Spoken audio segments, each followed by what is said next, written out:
या देवी सर्वभूतेषु मां सिद्धिदात्री रूपेण संस्थिता नमस्तस्यै नमस्तस्यै नमस्तस्यै नमो नमः। नमस्कार, आप देख रहे हैं न्यूज 18 JKLH। मैं हूं आपके साथ दिव्या सिंह। शारदीय नवरात्र पर हमारी खास पेशकश ये मैं आपको दिखा रही हूं।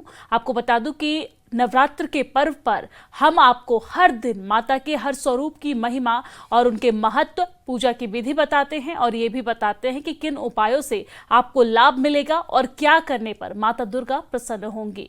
तो शारदीय नवरात्र का आज अंतिम दिन है, जहां पर आज मां सिद्धिदात्री की पूजा की जा रही है। नवमी के दिन से भी आज के दिन को जाना जाता है। सुबह से पूजा पंडाल में श्रद्धालुओं का तांता लगा हुआ है। आज के दिन मां की गोद भराई की रस्म भी निभाई जाती है।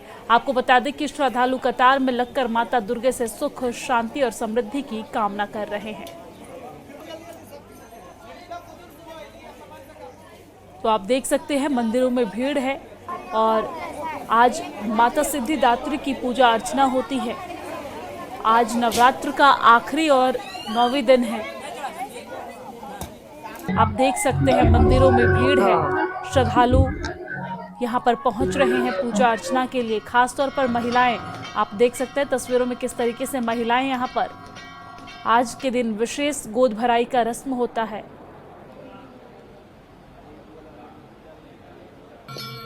और महिलाएं यहाँ पर पूजा अर्चना करती नजर आ रही हैं। सुरक्षा व्यवस्था भी तमाम किए गए हैं।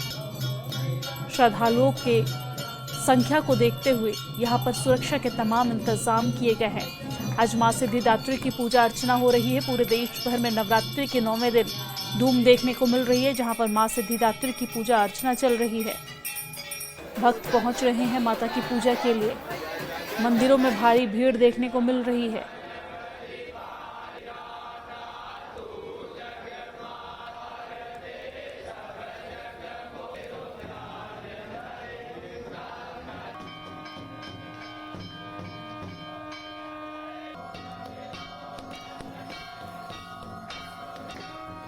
तो ये तस्वीर आप देख रहे हैं जहां पर माता की पूजा अर्चना की जा रही है और माता की पूजा अर्चना के साथ श्रद्धालुओं में खासा उत्साह देखने को मिल रहा है। आज अंतिम दिन भी है और ऐसे में विशेष पूजा अर्चना और आज के दिन कन्या पूजन का भी विशेष महत्व होता है। नवरात्र के आखिरी दिन यानी कि 9वें दिन मां सिद्धिदात्री की पूजा अर्चना का विधि विधान है। मां सिद्धिदात्री के स्वरूप की अगर बात करें तो माता कमल पर विराजमान होती है और चारों भुजाओं वाली होती है। इस स्वरूप में मां देवी ने अपने हाथ में शंख, तो दूसरे हाथ में गदा, तीसरे में कमल और चौथे हाथ में चक्र धारण की रहती हैं। तो आज माता के 9वें स्वरूप की पूजा की जा रही है। और हमारे साथ ज्यादा बातचीत के लिए नितिशा मल्होत्रा जी हमारे साथ जुड़ गई हैं। नितिशा मल्होत्रा जी, सबसे पहले स्वागत है आपका न्यूज 18 JKLH पर। आज माता के स्वरूप सिद्धिदात्री की पूजा अर्चना हो रही है। सिद्धिदात्री की पूजा अर्चना का क्या विधि विधान है, क्या महत्व है और माता के इस स्वरूप का वर्णन किस प्रकार किया गया है? या देवी सर्वभूतेषु सिद्धिदात्री रूपेण संस्थिता नमस्तस्यै नमस्तस्यै नमस्तस्यै नमो नमः। आज माँ का 9वां रूप और नव ग्रहों को भी पूरी तरह से एक्टिवेट करने वाला रूप माँ सिद्धिदात्री का रूप, जो माँ सिद्धियां देने के लिए, नव निधियां देने के लिए तैयार है। आपको आशीर्वाद में वो हर चीज देने को तैयार है जो आप लोग मांग रहे हैं, यानी हम लोग जो भक्त उनसे मांग रहे हैं वो इस रूप में सभी की मनोकामनाएं पूर्ण करने आती हैं।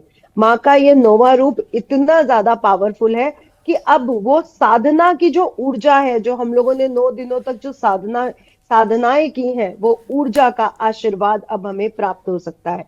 माँ का ये रूप सबसे कोमल रूप है और सिद्धियां देने वाला रूप है, जैसे कि हमें उनके नाम से ही प्रतीत हो रहा है। माँ को लाल, गुलाबी, पर्पल कलर बहुत ही ज्यादा प्रिय है और नारियल से बनी मिठाई का आज के दिन भोग लगाने से माँ बहुत जल्दी प्रसन्न हो जाती है। जैसा कि माँ कमल के फूल पर विराजमान है, तो आज के दिन अगर 108 कमल के फूल चढ़ाते हुए माँ के मंत्रों का जाप किया जाए तो माँ की प्रसन्नता हमें प्राप्त हो सकती है। जी बिल्कुल।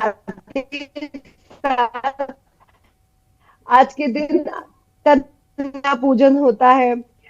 खीर, छोले, पूड़ी, हलवा बनता है या हलवा है या खीर है, ये भी हमारे नव ग्रहों को बैलेंस करता है। क्योंकि जो पूरी है वो ठीक है नितिशा जी, आपकी आवाज़ हमें नहीं मिल पा रही है, एक बार फिर से आपसे संपर्क करने की कोशिश करेंगे। तो जैसा कि नितिशा जी बता रही थी कि आज के दिन कन्या पूजन का विशेष महत्व होता है और आज नौवीं का पूजा है, आखिरी पूजा है। तो ऐसे में अपने पूजा के समापन से पहले जो भी साधक होते हैं वो कन्या का पूजन करते हैं, माता का कन्या स्वरूप की पूजा की जाती है। और यही वजह है कि आज के दिन कन्या पूजन का विशेष महत्व होता है। पूरे देश भर में आज के दिन कन्या पूजन की जा रही है। कन्याओं को, कुमारी कन्याओं को पूजा जा रहा है, उन्हें उपहार भी दिया जाता है, साथ ही साथ उन्हें अच्छा भोजन भी कराया जाता है। एक बार फिर से हमारे साथ नितिशा जी जुड़ गई हैं। नितिशा जी, आप कन्या पूजन को लेकर बता रही थी, प्लीज अपनी बातों को जारी रखिए। जी, कन्या पूजन में जो हम पूरी, चना और हलवा या खीर जो कन्याओं को भोग लगाते हैं, माता रानी को पहले भोग लगाते हैं, उसका भी विशेष महत्व है। वो हमारे नव ग्रहों से जुड़ा होता है। जो आपकी पूरी जो आप बना रहे हैं वो सूर्य ग्रह से सीधा सीधा जुड़ी हुई है। जो आप हलवा बना रहे हैं उसकी जो मिठास है वो मंगल ग्रह से जुड़ी हुई है। और जो उसमें आप केसर डालते हैं वो गुरु ग्रह से जुड़ जाता है। और पूरा जो हलवा है वो केतु ग्रह से भी जुड़ा हुआ है। और जो काले चने हमने बनाए हैं वो शनि राहु ग्रह से जुड़े हुए हैं। जो कन्याएं हैं वो सीधा सीधा शुक्र और बुध ग्रह से जुड़ जाती हैं। जब हम खीर बनाते हैं, दूध, चावल, चीनी, वो चंद्र ग्रह से जुड़ जाते हैं। यानी नव के नव प्लैनेट हम एक कन्या पूजन करके एकाग्र कर सकते हैं, अपने वश में कर सकते हैं। आप भी अगर नव के नव ग्रहों को अपने फेवर में करना चाहते हैं ताकि वो आपको अच्छे रिजल्ट दे सके, तो कन्या पूजन का विशेष महत्व है। दूसरा, कन्याएं हमारे घर में आती हैं, उनके हम चरण पूजते हैं, उनको हम भोजन करवाते हैं।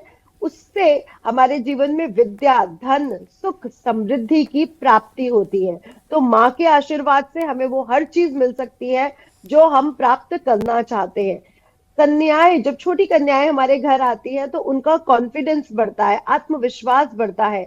और कहा भी जाता है, ये शास्त्रों में मेंशन है, कि जिस घर में कन्याएं या स्त्रियां पूजी जाती हैं, देवता भी उसी घर में वास करते हैं। तो मैं आज आपके सभी दर्शकों से ये बोलना चाहूंगी कि सिर्फ कन्याएं ही नहीं, आज के दिन मैरिड महिलाएं यानी जो सुहागने हैं वो भी जरूर खिलाइए। कन्या के तो 9 रूपों को हमें खिलाना चाहिए, लेकिन सुहागने आप 2, 5, 7, 9, 11 अपनी श्रद्धा के अनुसार, जो आपके घर के आसपास आस पड़ोस की महिलाएं हैं, आपकी नंद हो सकती है, भाभी हो सकती है, सास हो सकती है, माँ हो सकती है, आप उनको ही अगर आप आज के दिन सम्मान दे, सुहागिने खिलाए, श्रृंगार का सामान गिफ्ट करते हैं, तो आपका शुक्र ग्रह बहुत ज्यादा स्ट्रांग हो जाता है।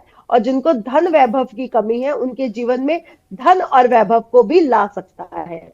जी जी बिल्कुल नितिशा जी, आप यहाँ पर जिक्र करते नजर आई कि ना सिर्फ कन्याओं को खिलाइए, कन्याओं को तो खिलाइए ही, लेकिन हर स्वरूप को, महिला की शक्ति के हर स्वरूप को पूजना चाहिए। चाहे वो शक्ति का बाल स्वरूप हो या फिर वयस्क स्वरूप हो या फिर किसी भी रूप में, किसी भी उम्र में, हर वर्ग को पूजना चाहिए शक्ति को खुश करने के लिए, अपने नवग्रह को खुश करने के लिए। लेकिन यहाँ पर नितिशा जी, हम ये भी समझना चाहेंगे कि जब कन्या को हम अपने घर बुलाकर लाते हैं कन्या पूजन के लिए, तो किस तरीके से पूजा करना चाहिए कन्याओं को, क्योंकि हर जगह का अलग अलग विधि विधान होता है। आप क्या बताना चाहेंगे कि किस तरीके से कन्याओं का पूजन करना चाहिए? देखिए, जैसे कि आप अपने दर्शकों को स्क्रीन में दिखा ही रही हैं कि 9 कन्याओं के रूप जो हैं वो 9 माता के रूपों को दिखाते हैं। यानी शैलपुत्री, ब्रह्मचारिणी, चंद्रघंटा, माँ के 9 के 9 रूपों को हम अपने घर में बुलाते हैं और उनकी पूजा करते हैं। लेकिन आपके घर में जितनी भी कन्याएं आ जाती हैं, इसको अपना सौभाग्य समझिए। आपके घर में जितनी कन्याएं आ जाए, अगर 9 से ज्यादा भी आ जाती हैं तो प्लीज उनको बिठा करके कन्या भोज करवाइए। किसी को वापस मत भेजिए, क्योंकि हमें ये नहीं पता कि इसमें से कौन सी रूप में माँ हमारे घर आई है। इसलिए कभी किसी कन्या को वापस अपने घर के द्वार से नहीं भेजना चाहिए। इस बात का विशेष ध्यान रखें। घर के अंदर लाने से पहले उनके पैर धोइए, उनके पैरों को पूजिए, उसके बाद उनको साफ सुथरे आसन पर बिछाइए। ऐसा नहीं कि कहीं पर भी बिठा दिया, आप साफ सुथरा उनको आसन दीजिए। उसके बाद उनको रोली, तिलक और कलावा बांध के, कलावा बांधना, रोली लगाना, ये आपके उनको श्रृंगार देने का, आभूषण देने का प्रतीकात्मक रूप माना जाता है।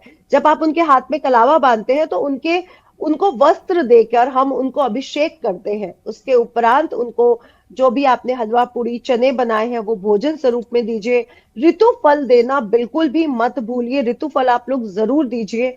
और छोटे बच्चे, छोटी कन्याएं हमारे घर में आई हैं तो शिक्षा से संबंधित चीजें, कॉपी है, पेंसिलें हैं, किताब है, वो भी जरूर दीजिए। और अगर आप रेड कलर के छोटे से पर्स में क्वाइंस डाल के, क्योंकि दक्षिणा देनी बहुत जरूरी है कन्याओं को, वो अगर दे देते हैं तो कन्याओं के लिए भी बहुत अच्छा। और हमारा मंगल ग्रह, हमारा जो माता के 9 दिन की जो साधना है वो भी कंप्लीट होती है। तो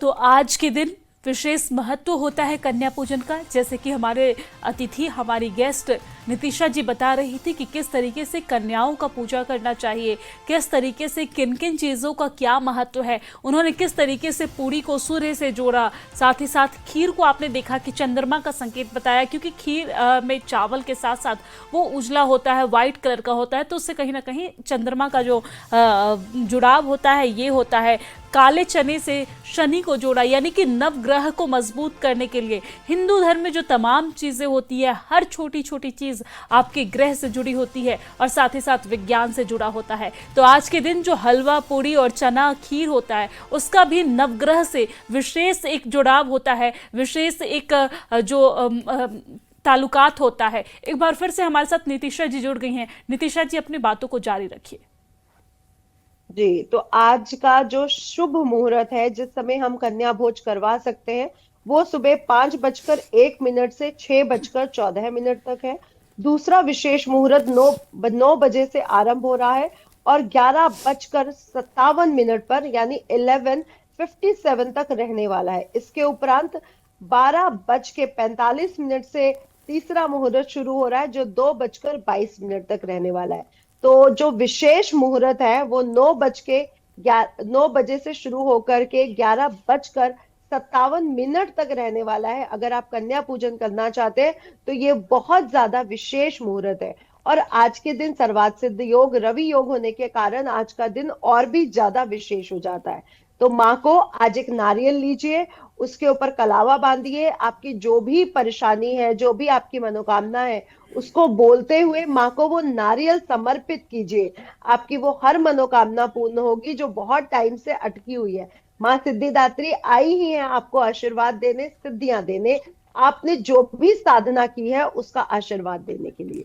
जी बिल्कुल नितिशा जी, आज के दिन हवन यज्ञ का भी विशेष महत्व होता है। हवन यज्ञ में किन किन चीजों का विशेष तौर पे ध्यान रखना चाहिए, क्योंकि आज नवरात्रि का 9वां दिन है और 9वें दिन कन्या पूजन से पहले हवन यज्ञ करते हैं, माता को प्रसाद चढ़ाते हैं और उसके बाद कन्या पूजन करते हैं। तो हवन यज्ञ में किन किन चीजों का विशेष ध्यान रखना चाहिए और किस तरीके से यह हवन यज्ञ करना चाहिए? क्वेश्चन पूछा आपने, क्योंकि साधना हमारी 9 दिन की चल रही है। अब वो कंप्लीट होने के उस प्रोसेस पे आ चुकी है जब हमें सिद्धियां प्राप्त होती हैं। तो हवन करना बहुत जरूरी है, नवग्रहों की शांति के लिए, अपने घर की शुद्धि के लिए, अपने शरीर की शुद्धि के लिए, आत्मा की शुद्धि के लिए और अपने साधना के कंपिशन को दिखाने के लिए हवन बहुत जरूरी है। देखिए, देवी देवताओं को भोग बहुत प्रिय है और देवी देवताओं को भोग कैसे जाएगा? हवन के थ्रू। इसलिए हवन सामग्री ले, उसके अंदर कमल गट्टा, पंचमेवा, गाय का देसी घी, भीमसेनी कपूर मिलाना बिल्कुल भी ना भूले। इसमें हरी इलायची डाले और उसके बाद दुर्गा सप्तशती का पाठ करते हुए अगर हम हवन करते हैं या फिर दुर्गा जी का निर्वाण मंत्र के साथ हम हवन करते हैं, ओम ऐं ह्रीं क्लीं चामुंडाय विच्चे, तो हमारे जीवन में हर तरह की जो कंप्लीटमेंट है, जो हमें सुखी और समृद्ध बनाता है, वो प्राप्त होती है। इसलिए आज के घर में भले ही सूक्ष्म हवन करें अपने घर में, लेकिन हवन जरूर करें, जिससे आपके जीवन में कंप्लीशन, एक कंप्लीट होने की स्थिति, एक बैलेंस की स्थिति बनती है। तो अपने घर में आज के दिन छोटा सा ही 108 मंत्रों का, या फिर अगर आप गायत्री हवन, चंडी हवन करवा सकते हैं तो वो करवा लीजिए, दुर्गा सप्तशती के साथ हवन करा सकते हैं तो वो करा लीजिए। लेकिन आज के दिन अपने घर में हवन जरूर कराइए, इससे देवी देवता तक को भोग पहुंचता है। जैसे अग्निदेव है, नवग्रह है, सभी देवी देवताओं को भोग पहुंचने के कारण वो बहुत जल्दी हमसे प्रसन्न हो जाते हैं। और आज का दिन ही है सिद्धियां देने का, तो नवग्रहों की सिद्धियां भी हमें प्राप्त होती हैं। जी जी बिल्कुल, हम भी यही कामना करते हैं कि हमारे दर्शकों को, हमारे देशवासियों को तमाम जो उनकी सिद्धियां हैं वो माता रानी प्राप्त करे। बहुत शुक्रिया इस बातचीत के लिए, हमारे साथ जुड़ने के लिए।